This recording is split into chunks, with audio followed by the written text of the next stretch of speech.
Sir कैसे पढ़ाते हैं? बहुत अच्छा पढ़ाते हैं। सर का व्यवहार कैसा है? बहुत ही अच्छा है। सर जो पढ़ाते हैं वो समझ में आता है या नहीं आता है? बहुत ज़्यादा। बहुत ज़्यादा आता है। यहाँ से पढ़कर बच्चे 100 में 100 लाए हैं, मैथ में भी 100 में 100 लाए हैं और साइंस में भी 100 में 100 लाए हैं। हमारा हमेशा यही प्रयास रहता है कि अगर हम 100 नंबर का तैयारी कराता हूँ तो मेरे बच्चे को 50 नंबर या फिर 99 नंबर ही क्यों आए। सर मेरे तरफ से वेलकम है। पैसा नहीं है तो कोई बात नहीं है, फिर भी वो पढ़ेंगे और साथ में उनको कॉपी किताब का व्यवस्था संस्था के तरफ से कर दिया जाएगा। ऐसे कई बच्चे हैं 9th में और 10th में जो पढ़ते हैं जिनसे आज तक पैसा नहीं मांगा गया, जिसका कारण है कि हम बच्चे को 3 से 3.5 घंटे पढ़ाते हैं, जबकि मोतिहारी के अदर संस्था जो कोचिंग है उसमें 2 घंटा ही महज टाइम दिया जाता है। मैं 100 क्यों नहीं आए, पूरी नंबर लाने का प्रयास करता हूं और इस जिद पर हम बच्चे को तैयारी कराते हैं। और रहता है तो जब उसी से बच्चे का चल जाने वाला रहता तो फिर पीटीटी लगा करके हम ही पढ़ा सकते थे। हमारे विषय में पीटीटी का कोई मतलब ही नहीं बनता है। तो कहते हैं भाई, कहते हैं चलते हैं 10th में पढ़ेंगे, तो आपको भी तो सोच होना चाहिए हम 10th में पढ़ लेते तो आराम से बोर्ड पास कर जाते, लेकिन आप तो फ्यूचर के लिए पढ़ रही हैं क्या? 9th कंपटीशन लेवल में अच्छा रहता है। 9th हमारे यहाँ 9th में बच्चे को बेसिक के साथ साथ सिलेबस पर भी फोकस किया जाता है। हम लोग भी 9th में टारगेट करते हैं कि बच्चे का बेस स्ट्रांग हो। सबसे 15 चैप्टर का नाम? चैप्टर का नाम सांख्यिक 2-4 चैप्टर का नाम बताइए। यूक्लिड विभाजन एल्गोरिथम, बहुपद, समानांतर श्रेणी, त्रिकोणमितीय अनुपात, हाइट एंड डिस्टेंस। त्रिकोणमिति कहा जाता है। एयर रफ्तार मीडिया के प्लेटफॉर्म में स्वागत है और अभी हमें एमएन कोचिंग मोतिहारी जो कहा जाता है 2012 से लगातार 2024 तक पढ़ाया जा रहा है, लेकिन बताया जाता है एमएन कोचिंग ये आज से प्रसिद्ध नहीं है। 2012 से सर पढ़ाते हैं और आप देख सकते हैं बैच के नज़ारा कितने हैं। बच्चे का भीड़ और जनसंख्या देख आप हैरान हो जाइएगा, क्योंकि बच्चे को पढ़ाने के लिए सबसे पहले सर जो हैं वो अपनी मेहनत दांव पे से रखें। मैं बता देना चाहता हूँ अपने गुरु के बारे में, सबसे 2 लाइन बोलना चाहता हूँ। हमें तो तभी मज़ा आता है जब अपने गुरु के साथ समय और किताब पढ़ते हैं। लेकिन एयर रफ्तार मीडिया के प्लेटफॉर्म में स्वागत है और अभी हमें एमएन कोचिंग मोतिहारी जो कहा जाता है 2012 से लगातार 2024 तक पढ़ाया जा रहा है, लेकिन बताया जाता है एमएन कोचिंग ये आज से प्रसिद्ध नहीं है। 2012 से सर पढ़ाते हैं और आप देख सकते हैं बैच के नज़ारा कितने हैं। बच्चे का भीड़ और जनसंख्या देख आप हैरान हो जाइएगा, क्योंकि बच्चे को पढ़ाने के लिए सबसे पहले सर जो हैं वो अपनी मेहनत दांव पे से रखें। मैं बता देना चाहता हूँ अपने गुरु के बारे में, सबसे पहले हमें तो तभी मज़ा आता है जब अपने गुरु के साथ समय और किताब पढ़ते हैं। देख सकते हैं आप, इन लोग सारे भाई हैं और सर से खास बातचीत करने के लिए हम तैयार हैं। सर हमारे चैनल का सर स्वागत है। आपको थैंक्स, रफ्तार मीडिया को मेरे तरफ से धन्यवाद। आपने एमएन कोचिंग में आया और हमें और हमारे बच्चों को जानने की कोशिश किया और हमारे संस्था की क्वालिटी को जानने का कोशिश किया। इसके लिए आपको और आपके पूरे टीम को तहे दिल से शुक्रिया। और मैं बता देना चाहता हूं कि एमएन कोचिंग सेंटर 2012 से मोतिहारी शहर में चल रही है और यहाँ लगातार बच्चे जो है कि अच्छा रिजल्ट लाते हैं। यहाँ पर 12th तक की पढ़ाई होती है, लेकिन मुख्य रूप से यहाँ के बच्चे 10th में होते हैं और 10th में बेहतर रिजल्ट देते हैं, जिसमें से हम लोगों ने अपने विषय में मैथ साइंस पढ़ाता हूँ और भी पूरे विषय का यहाँ पर व्यवस्था है। लेकिन हमारे विषय में यहाँ से पढ़कर बच्चे 100 में 100 लाए हैं, मैथ में भी 100 में 100 लाए हैं और साइंस में भी 100 में 100 लाए हैं। हमारा हमेशा यही प्रयास रहता है कि अगर हम 100 नंबर का तैयारी कराता हूँ तो मेरे बच्चे को 50 नंबर या फिर 99 नंबर ही क्यों आए, 100 में 100 क्यों नहीं आए, पूरी नंबर लाने का प्रयास करता हूं और इस जिद पर हम बच्चे को तैयारी कराते हैं। और हमारा ये जिद है और हमारे बच्चे भी मेहनत करते हैं, साथ देते हैं और इसमें हम लोगों को कामयाबी मिलती है। परंतु यहाँ पर ऑल सब्जेक्ट पढ़ाई होती है, जिस सब्जेक्ट में प्रत्येक टीचर अलग अलग आते हैं, अपने अपने विषय को डिफाइन करते हैं और पढ़ाते हैं।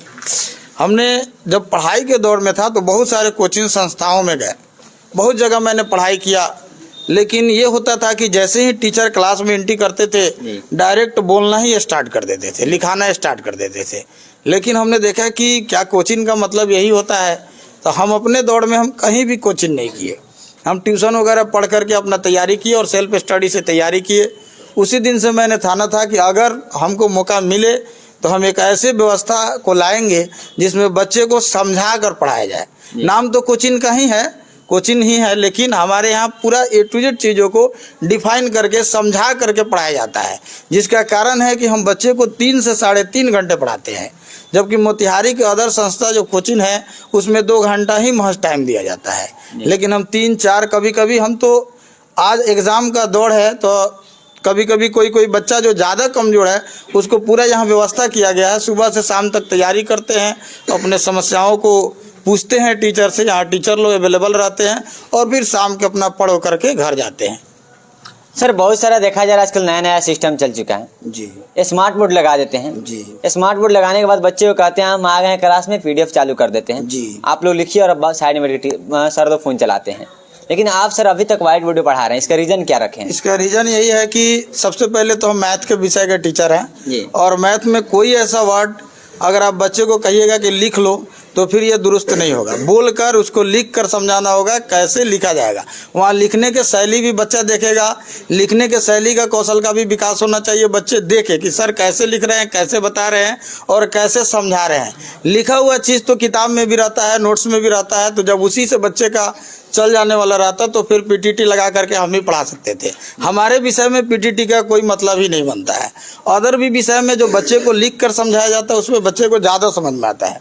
जब चित्र बनाया जाता है, ड्राइंग किया जाता है हाथ से, तो उसमें ज़्यादा समझ में आता है, लेकिन जब गूगल से अगर कोई पिक्चर को ला करके बच्चे को दिखा दिया जाता है तो बच्चे ये नहीं समझ पाते हैं कि वो बनेंगे कैसे। और एग्ज़ाम में तो बनाने के लिए पूछा जाता है, बायोलॉजी में कई फिगर, केमिस्ट्री में कई फिगर बनाने के लिए पूछा जाता है।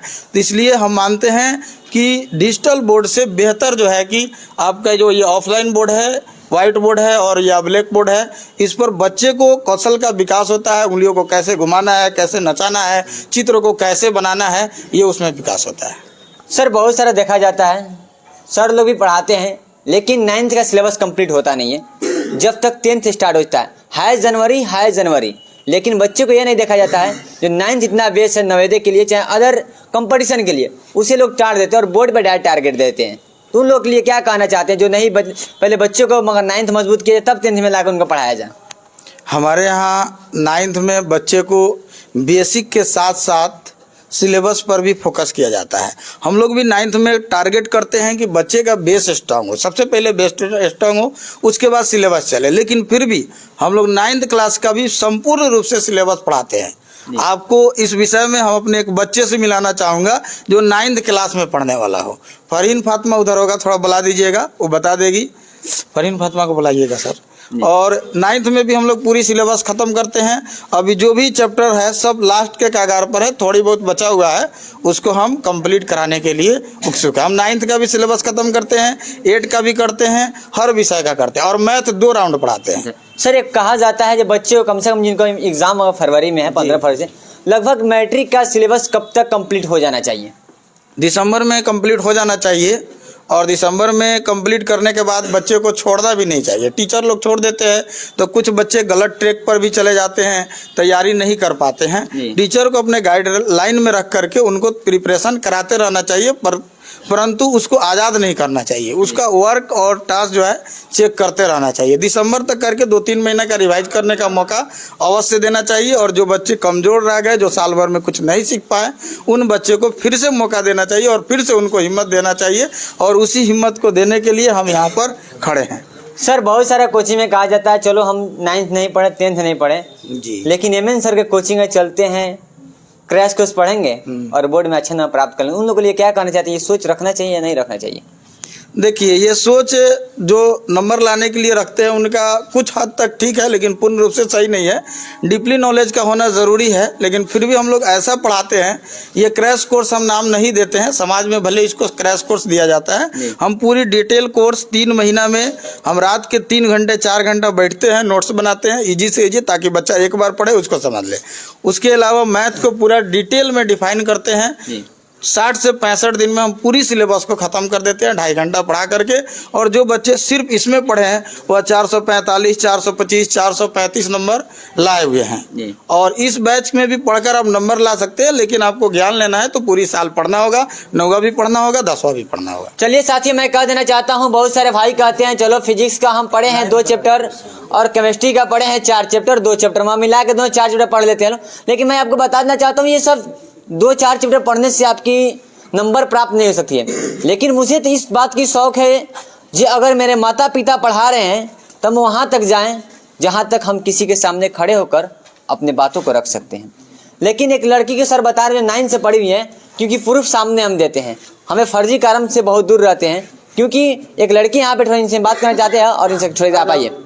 और ये 9th में पढ़ी है, बहुत सारे भाई 9th में पढ़े हुए, लेकिन इनका बैच की वजह से आई है और इनसे खाते। क्या नाम है आपका? फरीन फातिमा। फरीन फातिमा। कितने दिन से इस कोचिंग में पढ़ रही हैं? 2 साल। 2 साल से पढ़ रही हैं। 9th में पूरा क्लास की हैं? जी। सिलेबस के साथ खत्म हुआ है या ऐसे ही टाइम पास करके साथ? सिलेबस के साथ खत्म हुए। सिलेबस साथ खत्म हुआ है। 9th में मैथ में कितने चैप्टर हैं बता सकती हैं? बीता हुआ तो साल भर हो चुका है, कहीं याद हो तो? नहीं, ये 9th में ही है। 9th में अभी 9th में है। कितने चैप्टर तक पढ़ाई हो चुका है? सिलेबस लास्ट होने वाला अभी 13 चैप्टर चल रहा है। 13 चैप्टर। पूरा चैप्टर कितने हैं? 15 है। 15 हैं। सिर्फ 2 और 2 चैप्टर बचे हैं और टाइम भी सिर्फ और सिर्फ 1 हफ्ता बचे हैं, तो खत्म हो जाएगा। हाँ हो जाएगा। हो जाएगा। बहुत सारे लोग कहते हैं, भाई कहते हैं चलते हैं 10th में पढ़ेंगे, तो आपको भी तो सोच होना चाहिए हम 10th में पढ़ लेते तो आराम से बोर्ड पास कर जाते हैं। लेकिन आप तो फ्यूचर के लिए पढ़ रही हैं क्या? 9th कंपटीशन लेवल में अच्छा रहता है। 9th पढ़िएगा तब तो 11th में आता है उसका क्वेश्चन 9th का। जी देखिए, हम भी कहना चाहते हैं, अगर आप भी सोच रहे हैं 10th में जाने के लिए ना जाएं, लेकिन सर का अगर हुकूमत हो तो मैं थोड़ा इन लोग भाइयों से परिचय लेना चाहता हूं। और मैं बता देना चाहता हूं जी, देखिए एक चीज़ आप ध्यान दे के रखिएगा थोड़ा, क्योंकि आप किसी कोचिंग के बैनर प्रचार प्रसार दूसरा कोई नहीं होता है, ये सारे लोग प्रचार प्रसार वाले ही होते हैं। अगर ये यहाँ से अच्छे नॉलेज प्राप्त करके जाएंगे तो क्या आप लोग दूसरा जगह बोलिए कि नहीं बोलिए हम एमएन सर के पास जाए पढ़ने? बोलिए कि नहीं बोलिए एमएन सर के पास जाए पढ़ने? और आइए इधर कुछ लोग हैं, इन लोग से हम बात करना चाहते हैं और इन लोग से ही ये लोग, क्योंकि सर तो अपना बात बताएं लेकिन बच्चे लोग जो बेहतर थे। क्या नाम है आपका? आजम अहमद। कहाँ के रहने वाले आप हैं? नक्शे टोला मोतिहारी। कितने दिन से इस कोचिंग में पढ़ रहे हैं? 2 साल। 2 साल से पढ़ रहे हैं जी। 10th में सिलेबस लगभग कंप्लीट है या फाइनल है? अभी बाकी है? फाइनल हो चुका है। फाइनल हो चुका है जी। क्रैश कोर्स भी कराया जाता है और करते भी बहुत सारे बच्चे हैं। जी। तो उसमें आप कर रहे हैं या नहीं कर रहे हैं? कर रहे हैं। कर रहे हैं, रिवीजन के लिए कर रहे हैं। जी। मैं आपसे कुछ सवाल करना चाहता हूँ। जी। मैथ में कुल टोटल कितने चैप्टर हैं बता सकते हैं? 15। 15 चैप्टर का नाम? चैप्टर का नाम सांख्यिक 2-4 चैप्टर का नाम बताइए। यूक्लिड विभाजन एल्गोरिथम, बहुपद, समानांतर श्रेणी, त्रिकोणमिति अनुपात, हाइट एंड अच्छा, डिस्टेंस। त्रिकोणमिति कहा जाता है, बोर्ड में लगभग 35 नंबर पूछने वाला है। जी। त्रिकोणमिति से कुछ सवाल हो सकता है? जी। 10a + b का होल स्क्वायर बता सकते हैं? 10a + b का whole square equal to 1। Sine square theta बराबर? Sine square theta equal to cos square theta -1। History में कितने चैप्टर हैं? हिस्ट्री में 8। 8। फिजिक्स में? फिजिक्स में 7। लेंस किसे कहते हैं? लेंस उसे कहते हैं जिससे हमें किसी चीज़ को देखने का अभाव होता है, उसी को लेंस कहते हैं। चलिए और सारे भाई इन लोग से बात करना चाहते हैं, और इन लोग भी कुछ लड़की लोग हैं और इन लोग से। क्या नाम है आपका? अरे भाई कहते हैं जो हमें तो बैक बेंचर को कहा जाता है, घर बना दिया जाता है, लेकिन आप देख सकते हैं बैक बेंचर में जितने लोग बैठे हैं, और सबसे पहले मैं बैक बेंचर को स्टार्ट किया हूँ, उनसे ही सवाल करने की कोशिश करता हूँ। क्या नाम है आपका? साइन परवीन।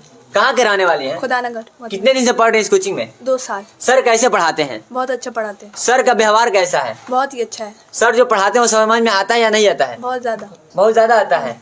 लेकिन कैसा लगता है कि अगर जब मैं यहाँ से पढ़ रहा हूँ तो आगे जाने में मुझे कोई प्रॉब्लम होगा या नहीं होगा? नहीं होगा। नहीं होगा। आगे कौन सा सब्जेक्ट लेना है? हिस्ट्री। हिस्ट्री लेना है, मगर आर्ट्स के स्टूडेंट बनना है आगे? आर्ट्स। अब कुछ अलग तैयारी करना है। क्या लगता है एमएन सर के पढ़ाए हुए स्टूडेंट हर जगह सफल रहते हैं? रहते हैं। देखिए और यहाँ भी बहुत सारे भाई लोग, और इन लोग से बात करने से बहुत टाइम लग जाएगा, क्योंकि अगर आपको नहीं पता है तो एक बार आप आइए और इस चर्चे के माहौल में आप देख सकते हैं। लेकिन मैं बीच में ही एक टॉपिक दे देना चाहता हूँ हमारे चैनल के माध्यम से। अगर किसी बच्चे को माता पिता नहीं हैं, अगर 11th में और 12th में पढ़ाई करना चाहते हैं, तो इसमें आज का वीडियो चढ़ाया हुआ गुलाम सर से कांटेक्ट कीजिएगा, क्योंकि आपको मुफ्त पढ़ाने की भी उसमें हमारा कोशिश किया जा रहा है, क्योंकि चैनल की तरफ से एक और